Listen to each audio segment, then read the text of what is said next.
সম্মানিত উপস্থিতি, আপনাদের সবাইকে জানাই জাতীয় নাগরিক পার্টি এনসিপির পক্ষ থেকে সংগ্রামী শুভেচ্ছা।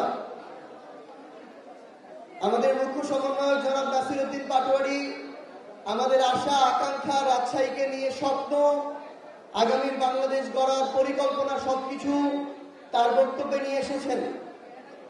ছোট্ট কয়েকটি বিষয় বলে আজকে আমরা আমাদের মহাসমাবেশের দিকে যাব।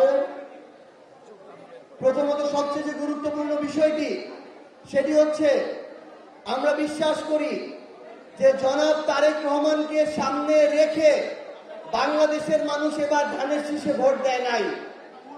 বাংলাদেশের মানুষ ধানের শীষে ভোট দিয়েছে বেগম খালেদা জিয়াকে সামনে রেখে, মেজর জিয়াউর রহমানকে সামনে রেখে।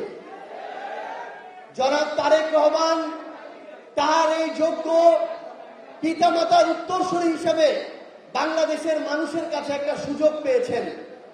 তাকে সিদ্ধান্ত নিতে হবে যে তিনি এই সুযোগটা কাজে লাগাবেন কি লাগাবেন না। কিন্তু আমরা যখন দেখি যে আওয়ামী লীগের সময়ে যেভাবে বিভিন্নভাবে মিডিয়া দখল করা হতো, তার সময় একই কায়দায় মিডিয়ার গুরুত্বপূর্ণ জায়গাগুলোতে কোনো ধরনের অভিজ্ঞতা না থাকা সত্ত্বেও তার দলীয় নেতাকর্মীদের দ্বারা নিয়ন্ত্রণ করা হয়, তখন আমরা আগের যে বাংলাদেশ ছিল সেই বাংলাদেশের লক্ষণ আবারও দেখতে পাই। আমরা আমাদের জায়গায় দেখি নাসির ভাইয়ের যে কথাটা বলার কথা ছিল, 24-এর অভ্যুত্থানের আগে বাংলাদেশে চাঁদাবাজি হতো, এখন বাংলাদেশে চাঁদাবাজি হয় কিনা? চাঁদাবাজি হয় কিনা? ক্ষমতার অপব্যবহার হয় কিনা? থানায় থানায় টাকা নেওয়া হয় কিনা? জমি দখল হয় কিনা? তাহলে ওই একই কাজগুলো যেগুলোর কারণে একটা অভ্যুত্থান হয়েছে, ওই একই কাজ যদি আবার নতুন করে বিএনপির নেতাকর্মীদের দ্বারা হয়, তাহলে এই বাংলাদেশে বিএনপির আগামীর রাজনীতি নিয়ে আমরা শঙ্কিত এবং আমরা বিশ্বাস করি এই রাজনীতি করে আগামীর বাংলাদেশে কেউ আর রাজনীতিতে টিকে থাকতে পারবে না। আমরা স্পষ্টভাবে কয়েকটা কথা বলতে চাই।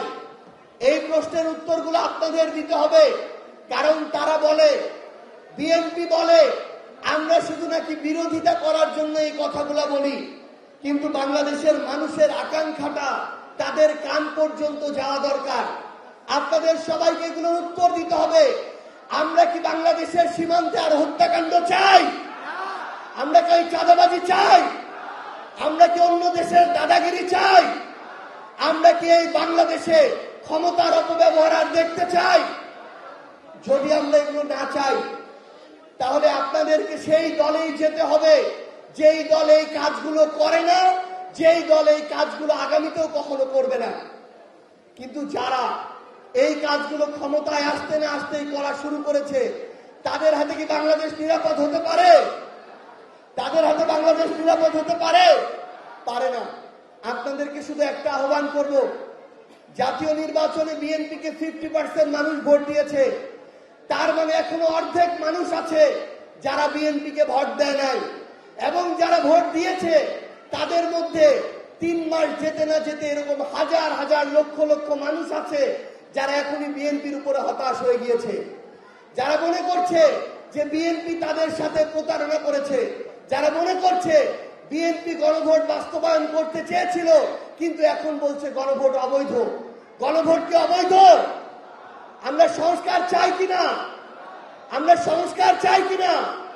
যদি আমরা চাই, তাহলে আমাদের এই বিএনপির প্রতারণা মনে রেখে, মাথায় রেখে আগামীর স্থানীয় নির্বাচনে তাদের পক্ষে ভোট দিতে হবে যারা আপনাদের জন্য কথা বলবে, জনগণের জন্য কথা বলবে।